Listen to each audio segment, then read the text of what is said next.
Aparte de coronel retirado, no deja de ser un referente para mí moral, militar y sobre todo personal. Pero bueno, coronel Bernardo Ramos Oliver nació en Zaragoza en 1957, ingresó en la Academia General Militar en 1977, obteniendo el empleo de teniente en 1983. A lo largo de su carrera militar ha servido en Fuerzas Regulares de Melilla, en la COE 103 de Las Palmas, en el Regimiento Garellano en Bilbao, en los regimientos Córdoba 10 y La Reina de Córdoba y finalmente en el MADOC, donde trabajó como analista en el área de lecciones aprendidas, publicando diferentes publicaciones y trabajos que siguen siendo referencia interna a día de hoy. Posee los diplomas de oficial de especialista en carros de combate, mando de unidades paracaidistas y mando de unidades de operaciones especiales. Ha participado en 4 operaciones de mantenimiento de la paz, 3 en Bosnia y Herzegovina y 1 en Kosovo, y entre sus recompensas destacan la Cruz Encomienda y Placa de la Real y Militar Orden de San Hermenegildo, 5 cruces al mérito militar y diversas medallas internacionales. Además de lo estrictamente militar, es licenciado en Historia y experto en metodología de investigación y análisis prospectivo. Ha sido miembro del Centro Mixto de la Universidad de Granada con el MADOC en calidad de investigador militar. Ha colaborado en varios proyectos de divulgación histórica, entre los que se encuentra la exposición dedicada al Gran Capitán y los actos del 450 aniversario de Lepanto. Actualmente es vicepresidente de la Asociación de Amigos del Instituto de Historia y Cultura Militar y continúa implicado en el estudio y difusión de nuestra historia militar. Por supuesto, está casado y tiene 4 hijos, de los cuales sabemos que está orgulloso al menos de 1. El resto Dios dirá. Y su experiencia al final en operaciones, su formación y sobre todo su pasión por la historia militar lo convierte en una de las voces más acreditadas para hablarnos hoy de Alucemas 1925, el centenario de un desembarco decisivo. Un episodio fundamental que al final es de nuestra historia militar de España. Sin más dilación, les presento al coronel Ramos.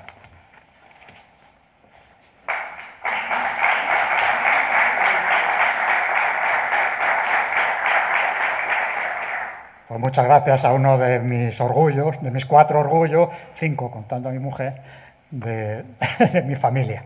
No es el único. Bueno, muchas gracias al Tercio por darme esta oportunidad, por invitarme a hablarles a ustedes a esta hora tan militar de dar las teóricas, ¿no? Que es cuando se dan a las 4 de la tarde. Bueno, sin más, permítanme, le digo un minuto. La asociación nuestra, yo pertenezco, como ha dicho el capitán Ramos, soy vicepresidente de la Asociación de Amigos del Instituto de Historia y Cultura Militar, que nació en Granada un poco como brazo impulsor de las actividades del Instituto de Historia y Cultura Militar en aquellas provincias, aquellas ciudades donde no tiene una representación oficial. Una de ellas es Granada. Nuestro presidente ahora mismo de la asociación fue el anterior director del Instituto de Historia y Cultura Militar, con lo cual, bueno, pues digamos que seguimos impulsando este tipo de acciones, ¿no?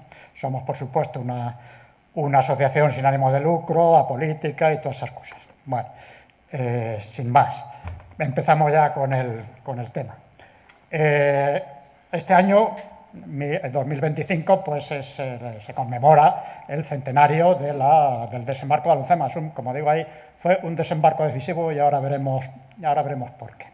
Bueno, primero, para ponernos en situación, ¿cuál es la definición de un protectorado? Nosotros vamos a enmarcarnos, España, en el protectorado del norte de Marruecos.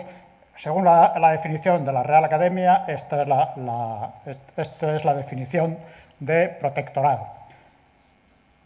¿Qué es?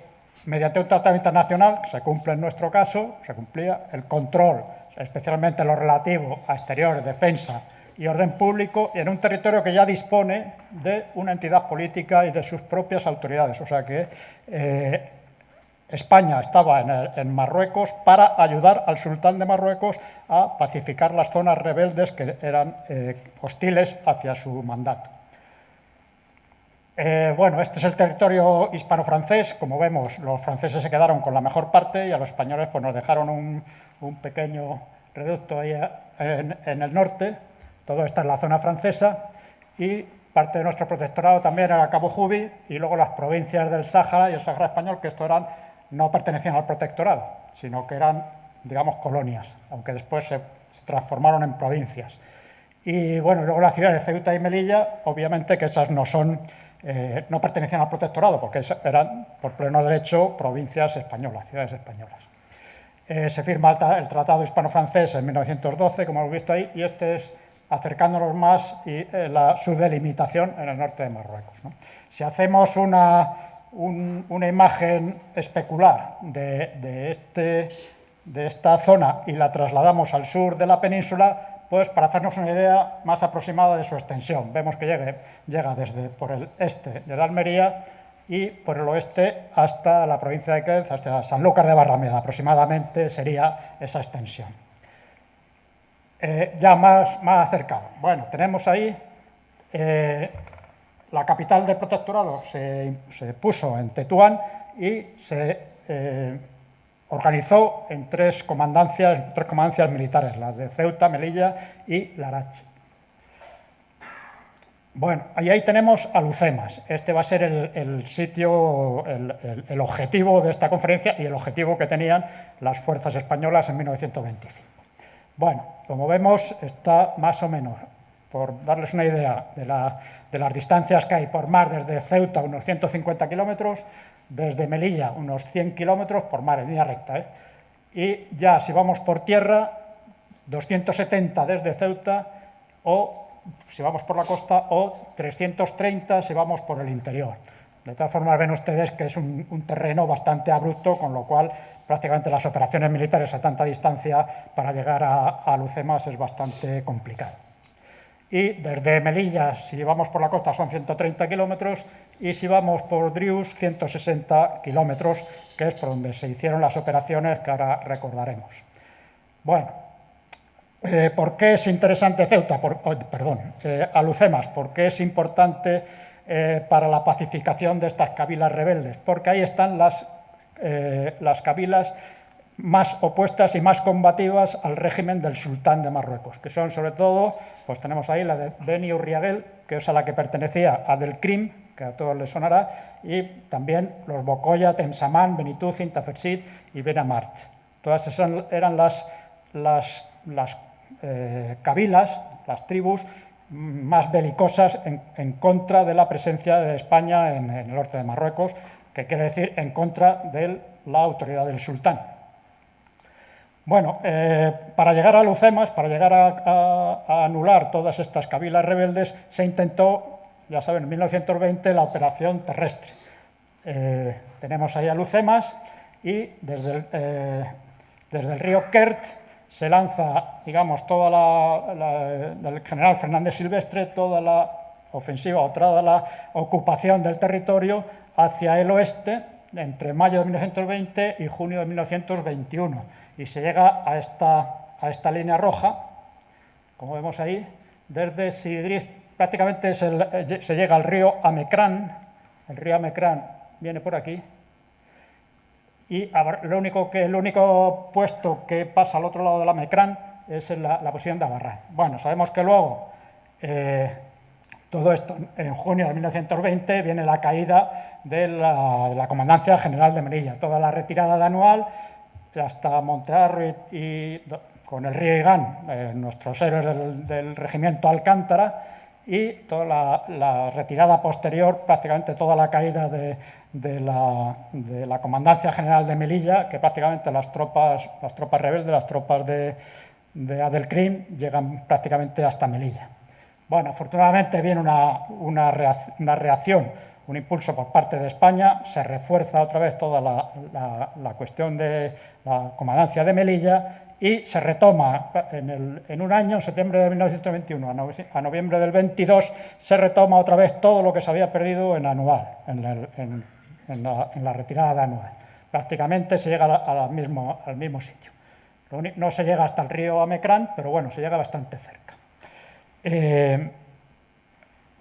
Problema o cuestión que viene ahora, que el gobierno dice que se detengan las operaciones. Entonces viene un periodo de calma que es obviamente aprovechado para reorganizarse por la tropa del CRIM, para reorganizar sus tropas y reorganizar sus jarcas, etcétera, etcétera, ¿no?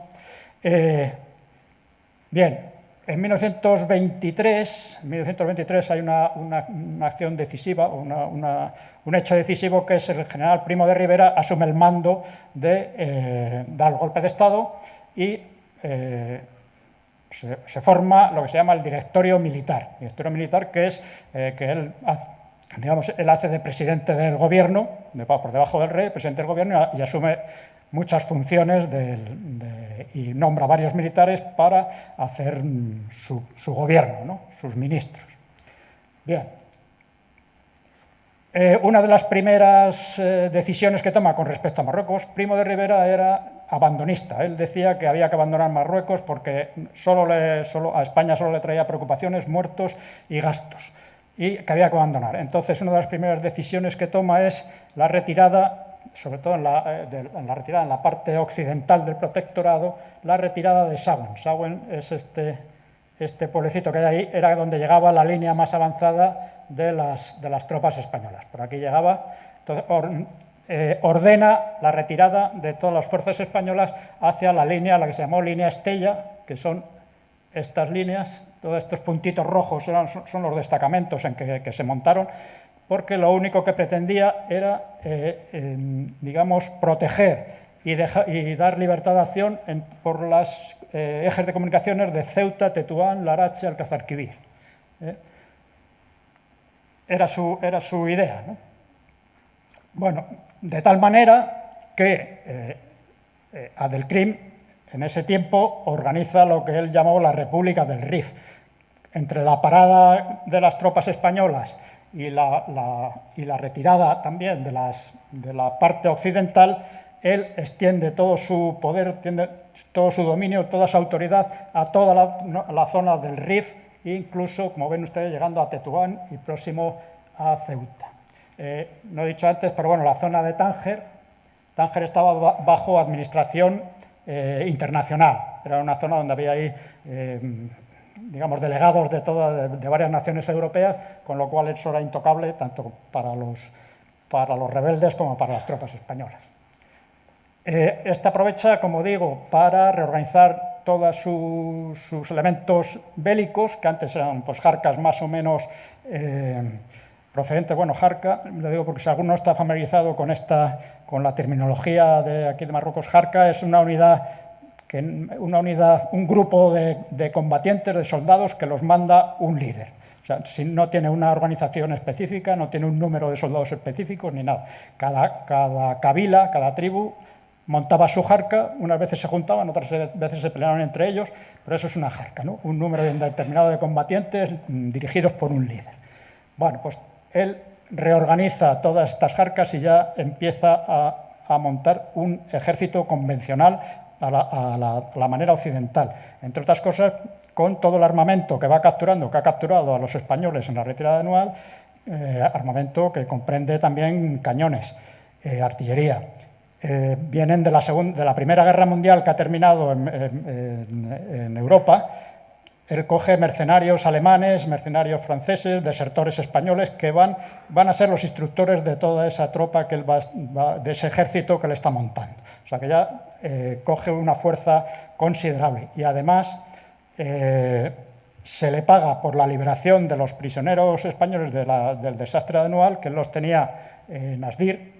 Los tenía un campo de concentración en Asdir, que era digamos, la capital de la República del Rif, porque era el lugar natal de Abdelkrim. Y ahí, para liberar a unos 500 prisioneros que había allí, se le pagan 22 millones de pesetas, que al cambio alguien ha calculado que son unos 240 millones de euros. Cosa que aprovecha, como es lógico, para comprar más armamento. Llegó a tener hasta 4 aviones. No los utilizó, no pudo utilizarlos, pero llegó a tener hasta 4 aviones en su ejército. Bueno, se retoma la operación del desembarco. Hemos visto que la acción terrestre ha fallado, no se ha podido llegar hasta Alhucemas y se retoma otra vez la idea del desembarco. ¿Por qué digo se retoma cuando estoy hablando por primera vez? Porque anteriormente, ya desde el primer momento de la ocupación, del protectorado, ya se van perfilando planes de desembarco. Vemos aquí que desde el año 1911, incluso antes de que se estableciera oficialmente el protectorado, ya hay un primer plan de desembarco. Los militares estaban convencidos de que la mejor forma de llegar a Asdir, a combatir a los beniurriageles, era por mar, por el desembarco. De hecho, aquí lo tenemos todo, ¿no? en el 21, este Díaz del Río Montero, un comandante de infantería marina, no era un plan de desembarco, sino era un plan, una incursión para liberar a los prisioneros. O sea, no se puede considerar un plan de desembarco, pero bueno. Y bueno, total, que al final, el que más opción tuvo fue el de la conferencia de Pizarra. Conferencia de Pizarra, esto es un pueblo de aquí de Málaga, que se celebró en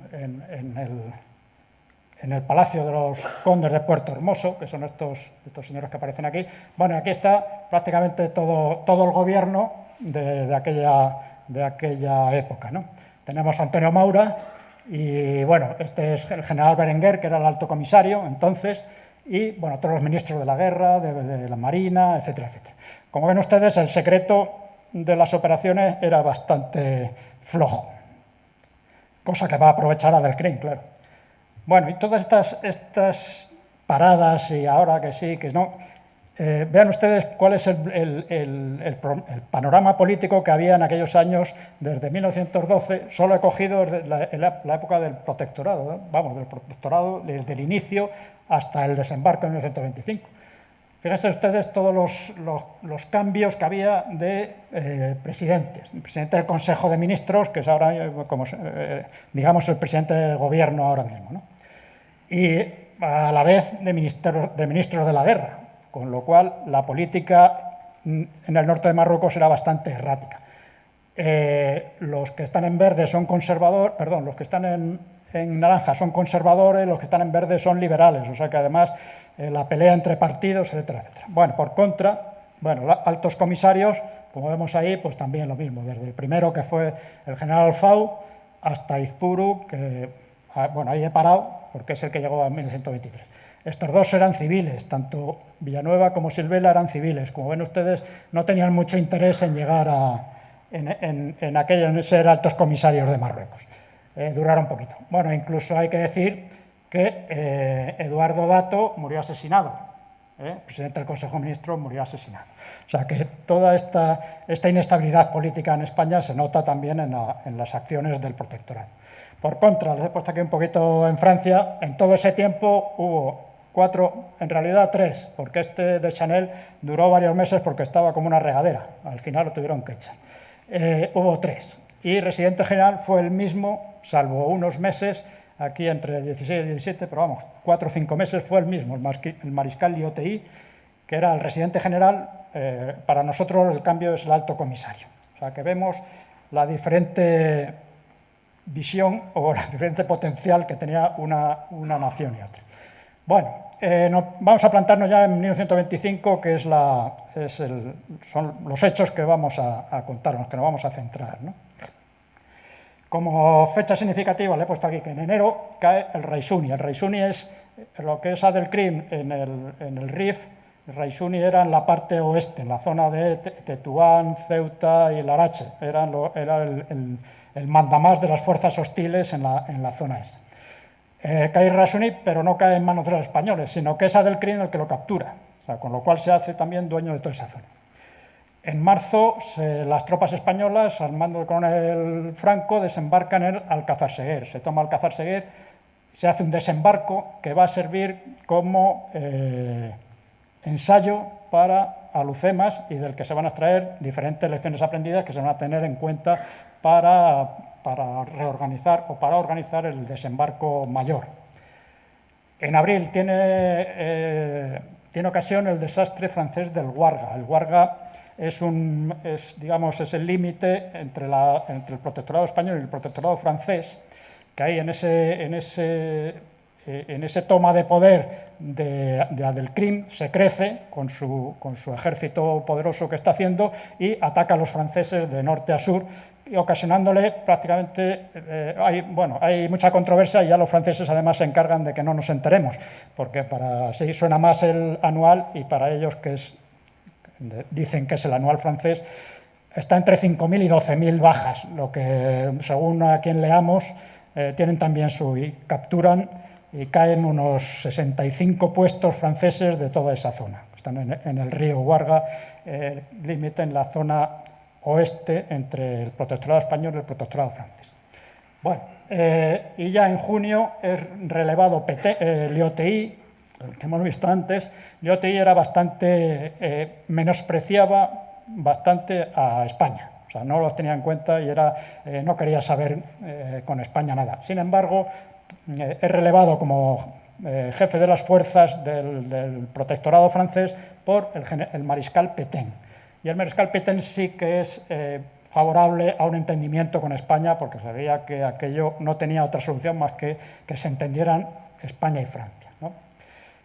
Y en julio y agosto pues hay una serie de encuentros entre Primo de Rivera y Pétain. Bueno, esta es la conferencia de 1925, la conferencia hispano-francesa, esta de junio-julio, que tenemos esta.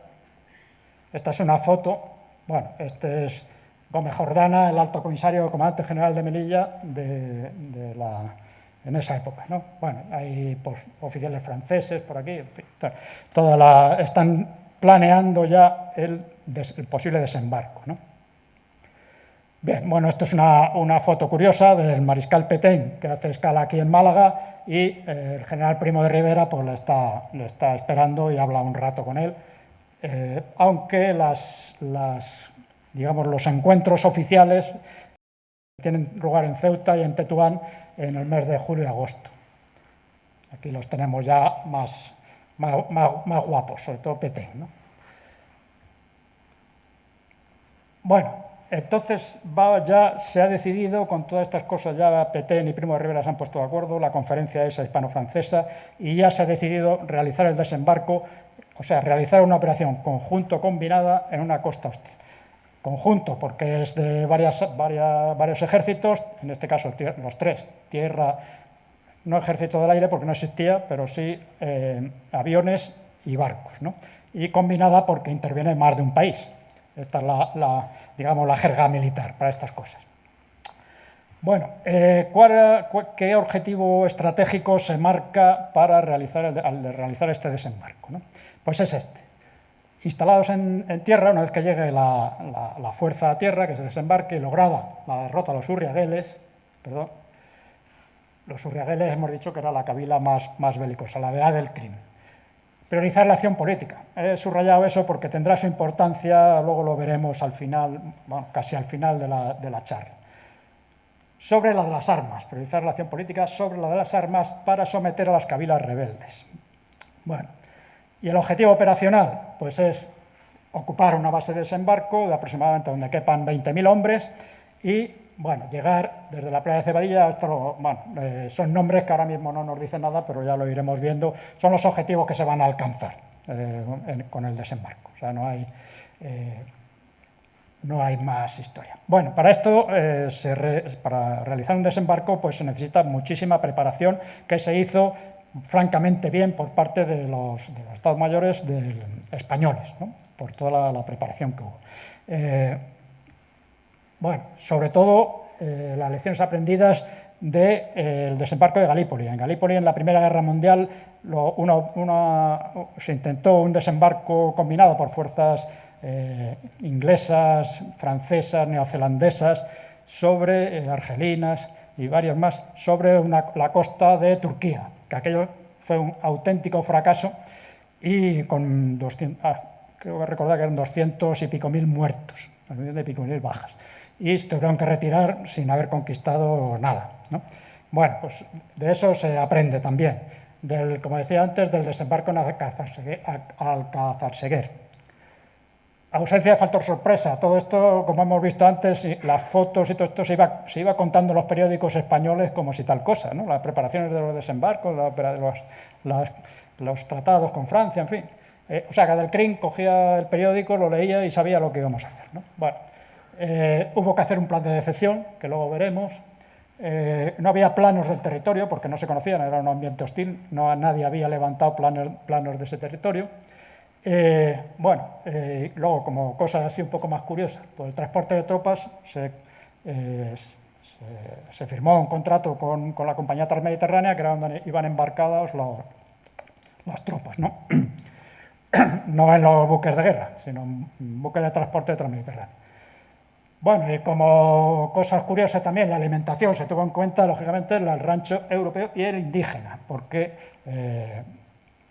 ahora veremos que en el ejército español militaban muchos marroquíes, como ahora veremos. Cocinas embarcadas, hubo que meter cocinas en los barcos, lógicamente, para dar de comer a la gente. La aguada, un gran problema que hubo en el desembarco, como ahora veremos también. La sanidad, hablaremos un poquito de ella. Los carros de asalto es el primer desembarco en que se utilizan carros de asalto con los Renault FT-17, también veremos alguna foto ahora. Y, como cosa curiosa, incluso se contratan civiles para agilizar las tareas de desembarco del material una vez que se toma la cabeza de playa, ¿no? Bueno, para lograr estos objetivos, ¿qué hace Primo de Rivera? Primero, Primo de Rivera asume la presidencia, como hemos dicho, es el dictador y asume toda la presencia política, o sea, la carga política de España, ¿no? Además, se nombra a sí mismo comandante general alto comisario de Marruecos y jefe de las fuerzas de desembarco, con lo cual él asume las tareas, la responsabilidad política y la militar, con lo cual esto se considera un gran avance porque agiliza muchísimo la toma de decisiones, puesto que él va a ser el que va a mandar todo. Se organizan, el componente terrestre lo va a mandar el general Sanjurjo, se va a organizar dos columnas, una de Ceuta, que la va a mandar el general de brigada Saro, y otra desde Melilla, que la va a mandar el general Fernández Pérez. El general Saro, a sus órdenes, va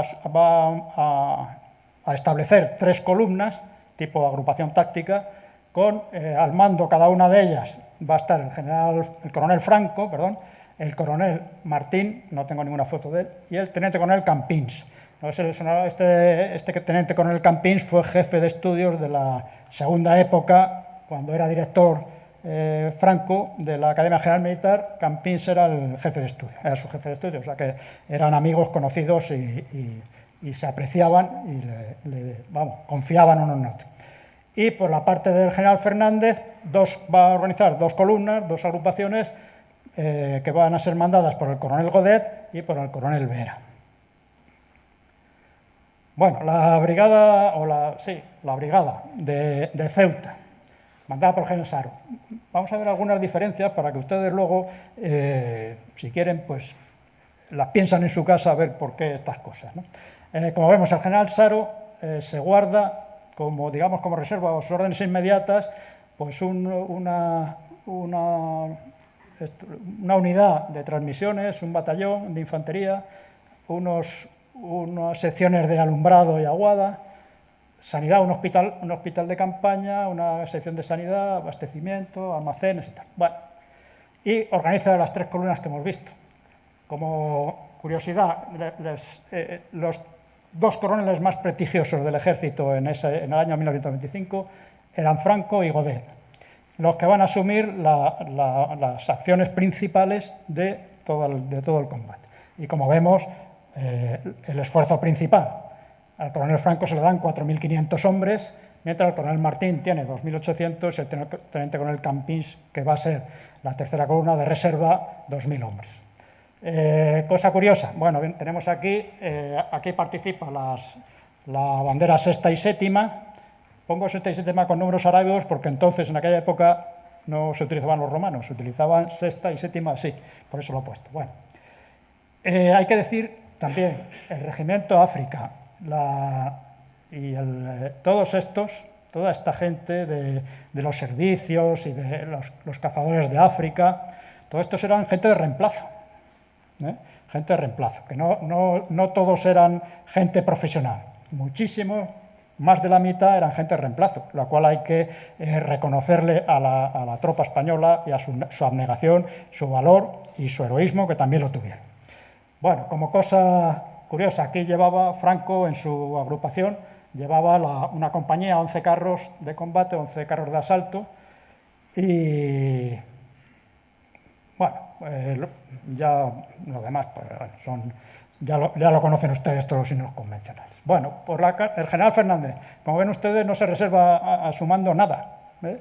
todo lo delega o lo deja en manos de sus coroneles. Coronel Godet, como decía antes, el esfuerzo principal de esta segunda oleada, van a ir en la segunda oleada, 6.000 y pico hombres, mientras el coronel Vera lleva la mitad, 3.000. Cosas curiosas aquí. Bueno, no he dicho también, aparece aquí la palabra mejalla. Hemos hablado de la jarca, la mejalla eran unidades que dependían del jalifa. El jalifa es el representante del sultán en el protectorado.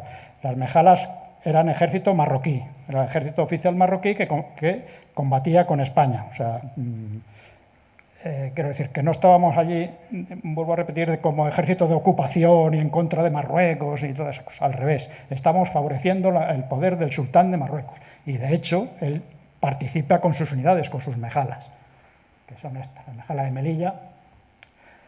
Y cosa curiosa, que hay un batallón de infantería de marina que va a ir en la reserva de la segunda oleada. O sea que entonces hay que aclarar que la infantería de marina hasta 1957 no se le da misiones de desembarco, eran misiones nada más de vigilancia y control y seguridad de buques y arsenales. Hasta 1957 no tiene misiones de desembarco, con lo cual, pues bueno, se utilizaron para aumentar la fuerza, ¿no? Bueno, aquí una foto curiosa donde tenemos a todos los jefes de columnas y vanguardias, como escribió aquí quien fuera, en Alhucemas, ¿no? Tenemos al general Primo de Rivera, al general Saro, al coronel Godet, coronel Varela y coronel Franco. Y Franco, bueno, ya saben ustedes, jefe del tercio, ¿no?, que era bajito y se sube unas piedras para parecer más alto en la foto. Bueno, curiosidades, ¿no? Bueno, ¿qué más había, aparte de toda esta fuerza que es la que va a intervenir? El Peñón de Alhucemas, apoyo de fuego del Peñón de Alhucemas, en el que había en total de unas 24 bocas de fuego. O sea, va a ser, digamos, otro acorazado más que no se puede mover, pero que está ahí. Ese es el Peñón de Alhucemas, la isla de tierra y la isla de mar, ¿no? Y la playa de Esfía, que es la que tiene enfrente, y es el peñón visto desde la playa de Esfía. No sé si me oye bien cuando me aparto, bueno, me lo dicen. La parte aérea, el componente aéreo, lo mandaba un general de ingenieros, general Soriano. Como digo, el ejército del aire se constituye después de la Guerra Civil, en 1940. Mientras tanto, es el servicio de aerostación que depende del ejército de tierra. Lo manda sobre todo un general de ingenieros. Y bueno, pues salen todos este tipo de aparatos que aparecen ahí, que en principio no, bueno, lo de esquiplanos es un nombre muy tal.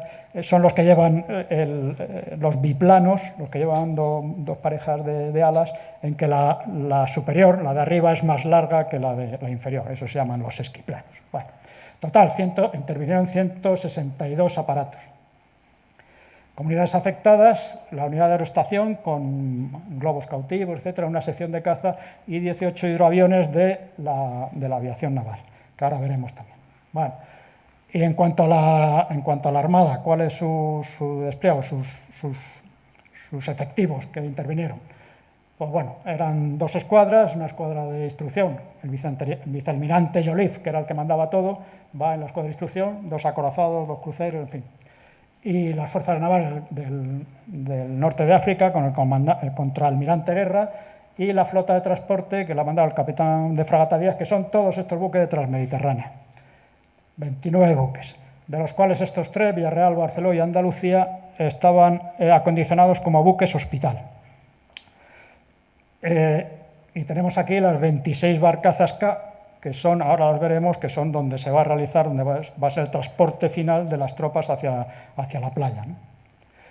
Bueno, este es el Dédalo, que es el portaaviones Dédalo, que lo tenemos aquí, el primer Dédalo que tuvimos. Y bueno, lógicamente no es un portaaviones como los conocemos hoy, donde los aviones despegan y tal, no. Llevaba todos los aviones encima de la cubierta y mediante unas grúas, eran hidroaviones, y los iba soltando en el mar y desde allí operaban. Una vez que llegaban, volvían, los volvía a coger con la grúa y los volvía a subir a la cubierta. Bueno, ese era el transporte que había entonces, ¿no? Y aquí lo tenemos otra foto del Dédalo, pero ya con un globo cautivo. Se utilizaron varios uno desde el Dédalo, otro desde el cañoneo de Dato y otro los franceses, para la observación y corrección de los tiros de artillería y de los fuegos de los buques. Se izaban, este está recogido aquí en el mástil, pero vamos, se largaban hacia arriba para facilitar la observación y corregir los fuegos. Bueno, estas son las barcazas K. Las barcazas K se compraron, estas intervinieron en Galípoli, entonces los británicos las tenían un poco arrinconadas y España le compró 36, como hemos visto. Bueno, ya ven ustedes cómo iba la gente, 300 en cada barcaza de estas. Y así iban, estos son los legionarios, ¿no?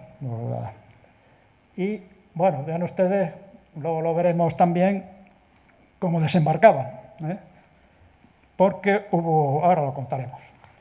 Bueno, como digo, el primer ensayo ya, todo esto intervinieron en el desembarco de Alcázar Seguer, con lo cual ya, pues, digamos que se aprendió también a utilizarlas, ¿no? Como digo, hay unas cuantas acondicionadas, cuatro se reforzaron para el transporte de los carros de asalto. Bueno, la contribución francesa fue esta. Lo único que hicieron fue mandar barcos y aviones. Una escuadrilla de Goliat que intervino poco porque eran aviones muy pesados y además tenían su base logística, la tenían en Orán, con lo cual los desplazamientos intervinieron un poco al principio, pero luego nada.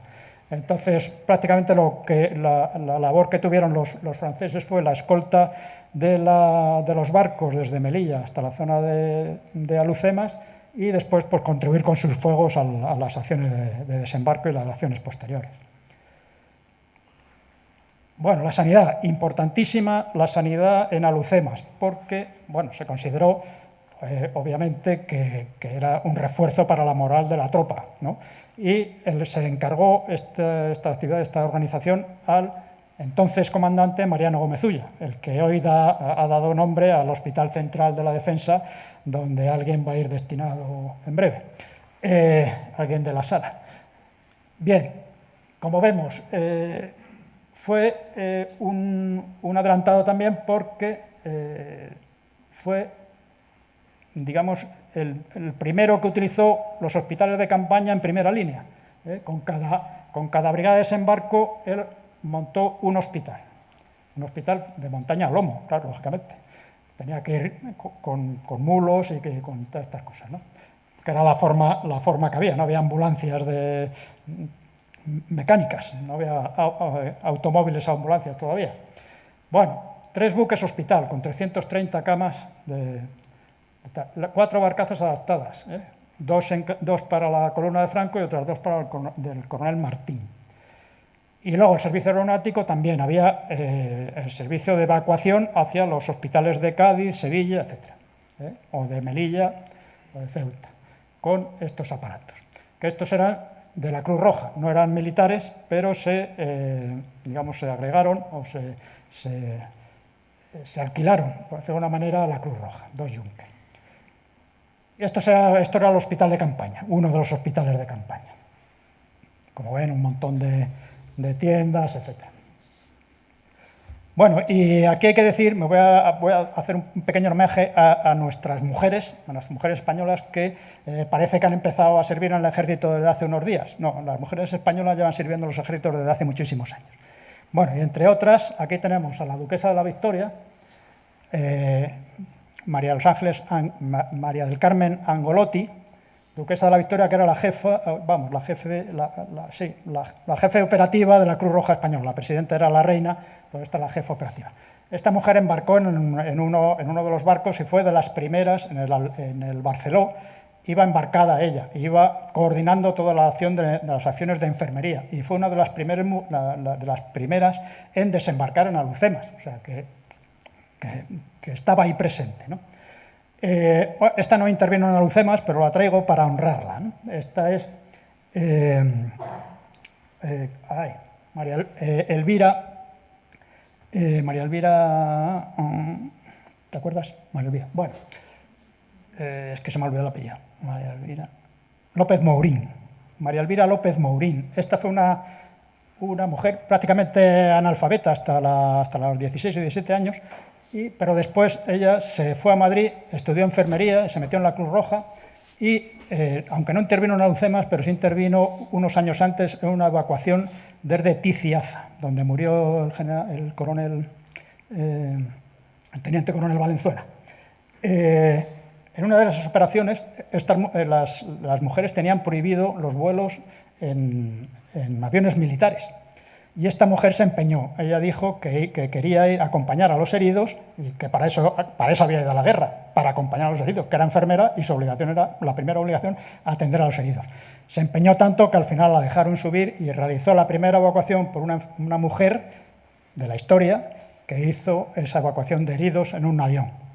Y la otra pues es Juana Miró, que la tenemos ahí, que esta era cantinera del tercio, una cantinera, y que también el desembarco de Alhucemas le pusieron el brazalete y se dedicó a atender heridos, etcétera, etcétera. Pero ahí lo tenemos con unos cuantos aguerridos muchachos del tercio. Bueno, y siguiendo con honrando a nuestras mujeres, tenemos aquí a la duquesa de la Victoria. Esto ya es un quirófano fuera de la Alhucemas, lógicamente, en un hospital, pero discretas y en segundo plano tenemos a nuestras hijas de la Caridad de San Vicente de Paúl. Que como ven ahí, estas monjas han acompañado desde cientos de años a los ejércitos, porque son las iniciadoras de la enfermería militar. Y como muestra, aquí las tenemos. Aquí tenemos una enfermera, aquí otra enfermera, pero aquí tenemos, aquí y aquí, estas son, no sé si se ve bien porque la foto y además proyectada, pues no es, pero son monjas, son las monjas de la Caridad que están ahí. Ayudando, y esto es Alhucemas, tenemos ahí una lancha de desembarco, y este es un avión de evacuación. Bueno, sirva para honrar también a nuestras mujeres. Bueno, había también reservas, 1.500 hombres en Ceuta, otros 1.500 en Melilla, y 10 batallones de infantería en la península y 5 grupos de artillería, por si venían maldadas y había que reforzar el asunto. No hizo falta, gracias a Dios. Bueno, entonces nos plantamos ya en el día 5 de septiembre de 1925. Se organizan tanto en Ceuta y Melilla los correspondientes convoyes, lógicamente con toda esa parafernalia o esa cantidad de buques y de aviones y tal, el secreto no se podía mantener. O sea que Adelcrin sabía que se estaba preparando ya un desembarco. No sabía dónde, pero sabía que se estaba preparando.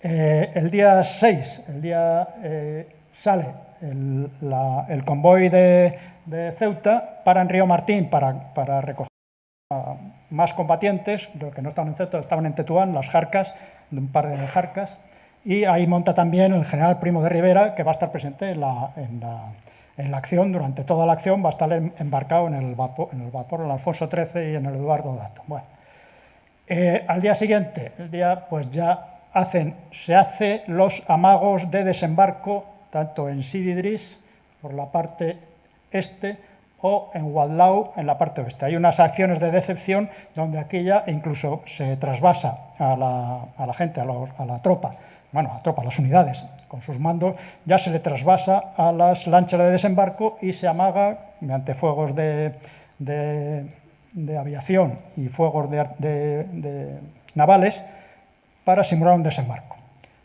para intentar despistar a los moros y que no sepan exactamente dónde se va a desembarcar. Bueno, al día siguiente, el día 7, ya se concentran ambas escuadras delante de la bahía, ¿no? Bueno, esta es la bahía de Alhucemas, con esos nombres que salían en el objetivo operacional. Bueno, Punta Los Frailes, Morro Nuevo, Morro Viejo, tal.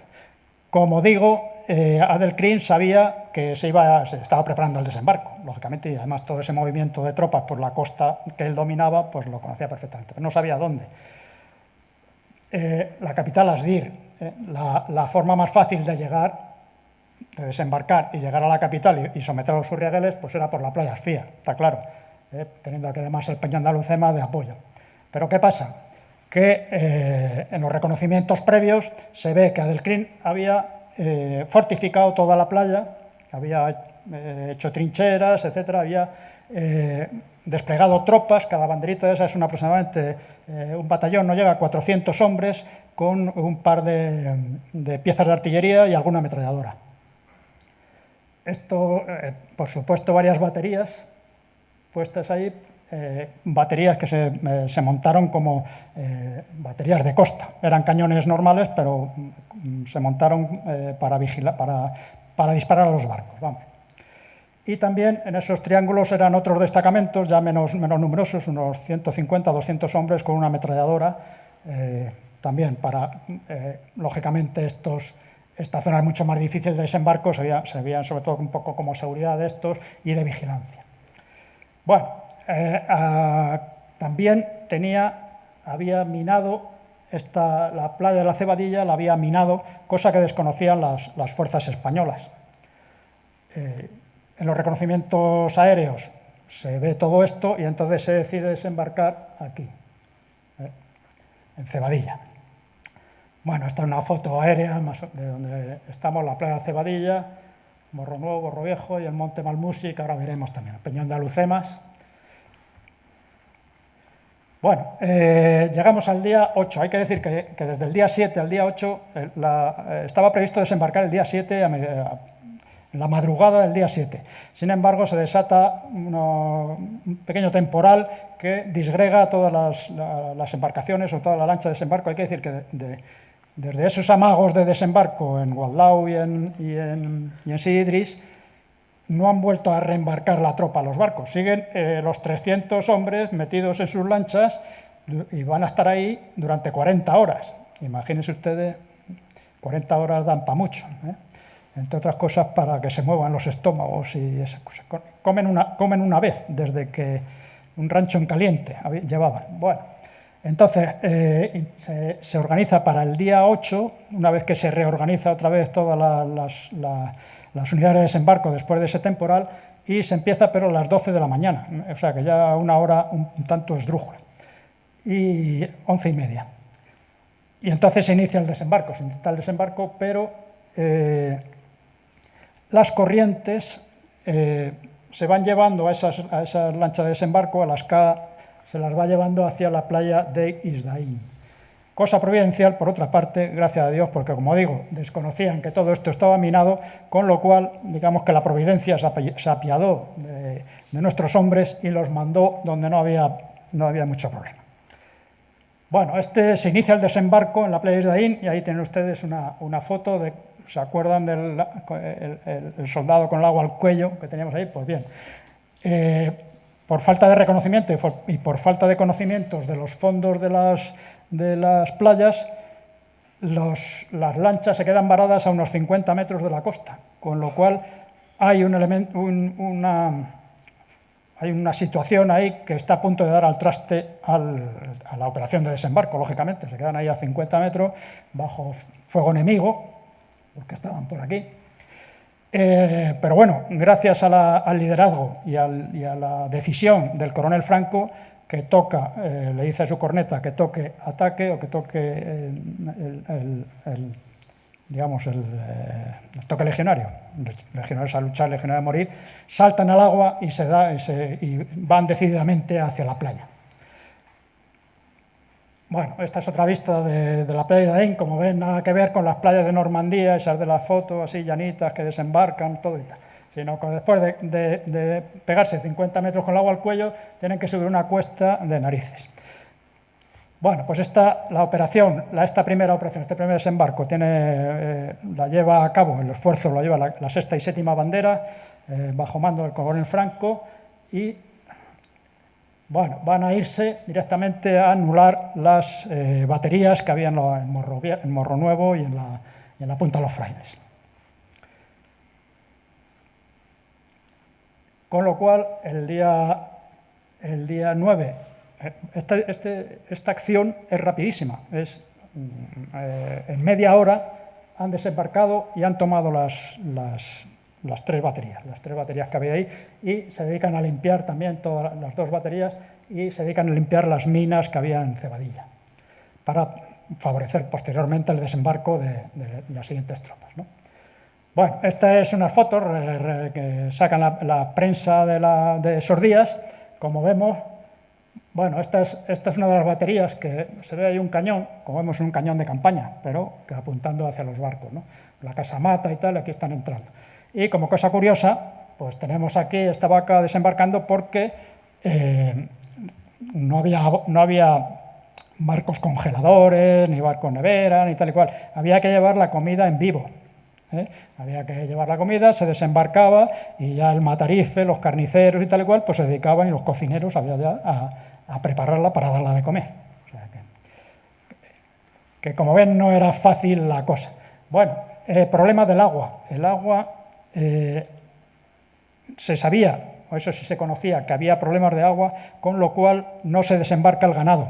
En las primeras operaciones el ganado no se desembarca, con lo cual las piezas de artillería y todo lo demás hay que transportarlo a brazo. Y aquí, como vemos, tenemos unos cuantos soldados transportando un cañón a lomo del soldado, claro, donde le han metido ahí un tronco para favorecer el reparto del peso y llevarlo hacia adelante. Va a ser un problema recurrente el agua durante unos cuantos días. Bueno, mientras tanto, el día 9 para aliviar o para intentar que el desembarco fracasara, Adelkrin ordena el ataque a Kudiatar. Kudiatar es la línea que veíamos que protegía todas las comunicaciones, Tetuán, Larach, Alcázar Quibir y Ceuta, y con este saliente, que es el macizo Gorges, había unas posiciones españolas para defender Tetuán. Adelkrin ordena un ataque a estas posiciones para intentar tomar Tetuán, mientras todas las tropas españolas, recordemos que muchas se habían ido de Tetuán, habían embarcado para ir a Lucemas. Organiza un ataque y, bueno, este es el ataque, la posición de Kudiatar, que estaba defendida por soldados de reemplazo, por el capitán Saracíbar, y tiene un comportamiento heroico. Hay que decirlo también, que es agente de reemplazo del batallón, el regimiento de la Corona, si no recuerdo mal. Tuvo un comportamiento heroico que aguantó ahí varios días. Vemos aquí, como dice ahí, hay soldados muertos que están ahí. Y entonces, ante esta situación, Primo de Rivera lo que ordena y lo que decide es mandar en socorro de Kudiatar dos banderas del tercio, la primera y segunda, que son las que venían con el coronel Godet, y un tabor de regulares. O sea, los que venían con la reserva los manda hacia Tetuán para sofocar ese ataque, para contraatacar y conseguir el éxito, expulsar y conseguir que Tetuán no cayera en manos de Adelkrin. Bueno, entonces ahí, como hemos dicho, es el día 9, cuando llegan, el día 8 desembarcan, y ahí aprovechando que el enemigo no es tonto, y había visto que se habían ido fuerzas de Godet estaba ya aquí, hace unos ataques nocturnos intentando rechazar esta cabeza de playa, sobre todo las noches del 11, 12 y 13. Aquí hay otra situación muy delicada, en la que la decisión y el liderazgo de Godet se ponen a prueba también. Su vanguardia, que son las mejalas que tenía y las jercas, se quedan sin munición de los combates que estaban teniendo. Hay que tener en cuenta que todavía no había desembarcado todos los suministros necesarios. Se quedan sin munición. Entonces él decide a su reserva quitarle la munición. Imagínense ustedes, desmunicionar su reserva para dárselo a la vanguardia. Y entonces en una noche él extiende las mantas en el suelo y él se pone delante para que todo el mundo vaya soltando la munición y repartirla esa misma noche a todas las fuerzas que tenía en el frente. Decisión excesivamente comprometida, pero la hizo y le salió bien. Bueno, como digo, capacidad de liderazgo. Bien, ahí están hasta el día 23. Imagínense ustedes también, ahí había ya unos 10.000 hombres metidos en esta zona, unos 10.000 hombres. Sigue habiendo algunos temporales, tienen problemas de abastecimiento, no pueden llegar las barcazas hasta tal. Se tienden puentes puentes de los ingenieros para llegar desde las barcazas hasta la costa. Bueno, por ahí hasta el día 23, 15 días ahí metidos recibiendo fuego enemigo, claro. O sea, que la cosa fue bastante peliaguda. Bueno, menos mal que el día 23 se desencadena ya, por fin se habían reorganizado y se desencadenan ya los ataques hacia el sur. Por el este va el coronel Godet, ya con lo que hay que decir que el día 20 ya regresan los que habían ido a Cudiataar, y ya se organizan. Van de un combate a otro, o sea, los llevan, los combaten, vuelven, se meten en este combate, o sea, que la gente, bueno, pues tenía su abnegación, ¿no? Y por aquí va Godet ya a tomar Playa del Quemado y Morro Viejo, donde estaba la otra batería enemiga, y Franco toma el monte Malmusi, mediante, vamos, ya se conocen ustedes, Franco era defensor sobre todo de la maniobra, más que de los ataques frontales, él era defensor de la maniobra, con lo cual organiza dos columnas, una que fija por el fuego, la de Martín, la de Campins, y con sus jarcas ya, la legión prácticamente tiene su esfuerzo principal lo va a tener en el primer desembarco. A partir de aquí ya son las unidades indígenas las que van a ir en vanguardia, o sea, ya con las mejalas y con las jarcas son las que van a ir abriendo camino hacia abajo.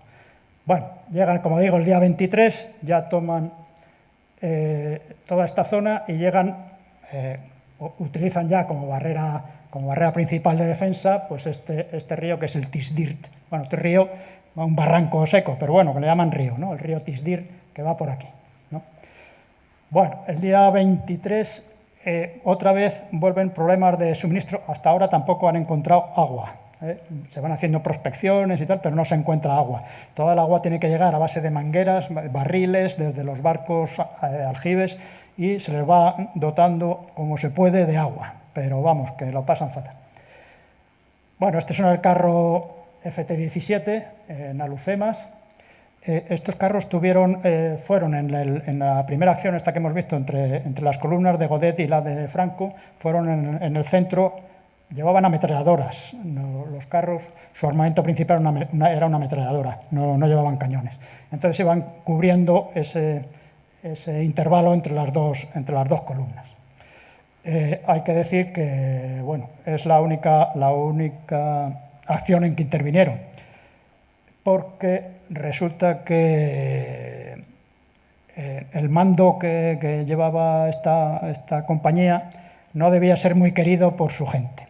Y hubo un sabotaje. Y después de esta acción llenaron los depósitos de agua. Se cree que los propios componentes de la compañía. Bueno, aquí tenemos cómo reflejó la prensa de la época, en la revista Mundo Gráfico, la llegada de Franco al monte Malmusi. El día 30, otra semana que hemos dicho que de otro parón que hemos tenido ahí por culpa de los temporales y de los abastecimientos. Pero el día 30 ya se organiza otra vez otro ataque hacia el sur para tomar Bullivar, el monte Bullivar, el monte Cónico y las Palomas.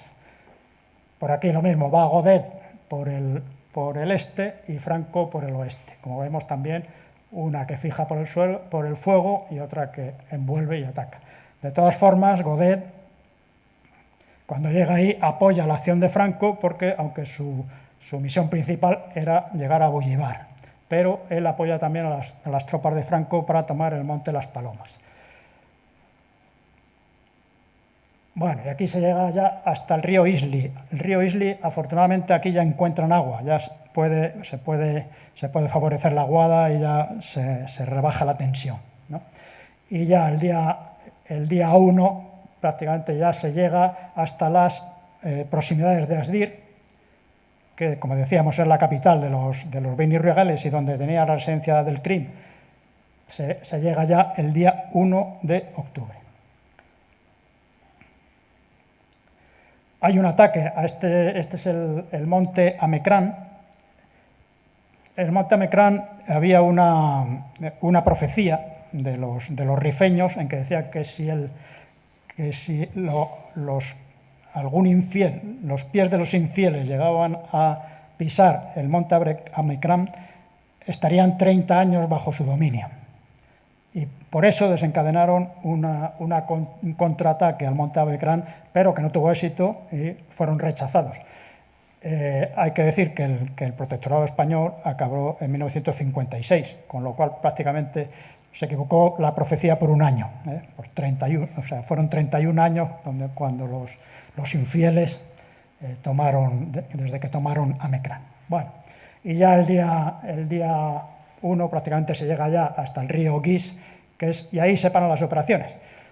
Volvemos al objetivo estratégico, que ahora había que primar la acción política sobre la militar, con lo cual se priva de una acción importantísima en toda operación, que es la protección del éxito.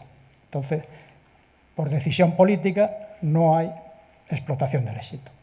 ¿Qué le vamos a hacer? Bueno, el caso es que tiene éxito toda esta operación, aunque bueno, hay un intento de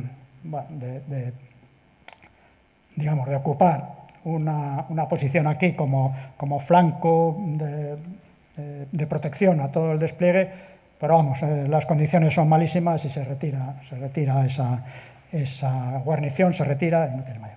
Bueno, bajas, con toda la precaución para hablar de estos números.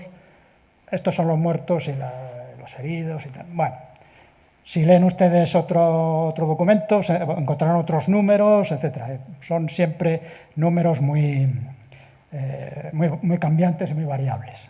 Como vemos, hay tropa europea y tropa indígena de muertos. O sea, que hay, como decía antes, de reemplazo de indígenas y de todo.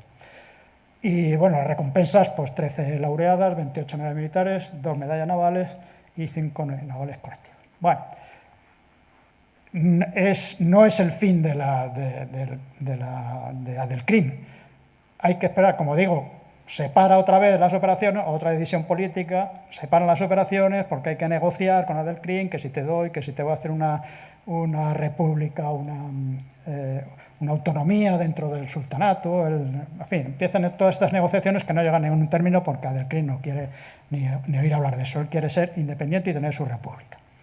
Bueno, hasta el año 1926, aprovechando o ya partiendo, como vemos aquí, de Alhucemas, de ser ya territorio favorable a los españoles, ya se desencadena una operación también combinada donde los franceses, con fuerzas marroquíes también, y nuestras fuerzas ya se desencadena otra ofensiva de primavera de 1926, donde ya sí aquí se acaba con todas estas resistencias, con parte de las resistencias, aunque hay algunos, los seguidores de Adelcrim, continúa alguno, Adelcrim se entrega a los franceses y ahí ya digamos que sí acaba ya, bueno, acaba en el año 27, acaba ya todas las operaciones militares y ya la pacificación completa, es cuando se considera que se pacifica ya todo el norte de Marruecos.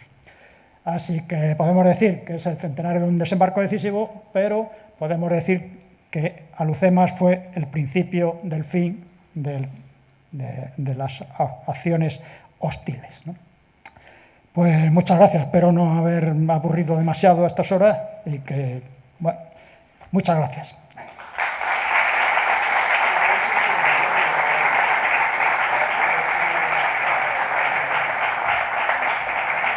No haber tardado mucho, ¿no? 1 hora en punto, ¿eh?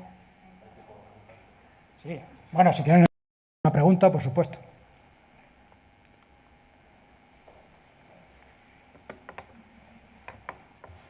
Otra cosa es que me sepa la respuesta.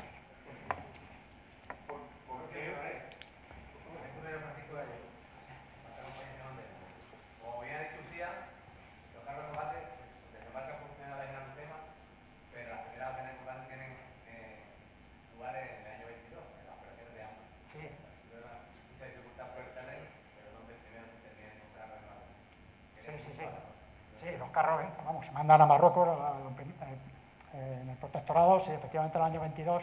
Sí, lo que yo decía es que es la primera vez que se desembarca, que hay carros de combate en un desembarco. Gracias. ¿Por qué crees que empeñaron las reservas en Curia Cazar, no tener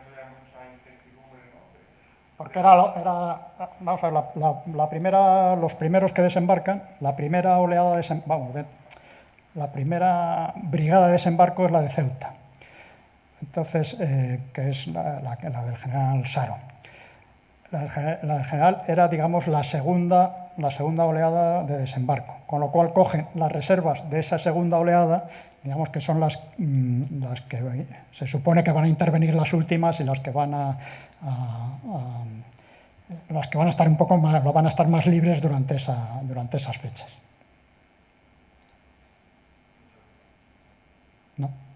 No se entera, no se entiende. ¿Sí?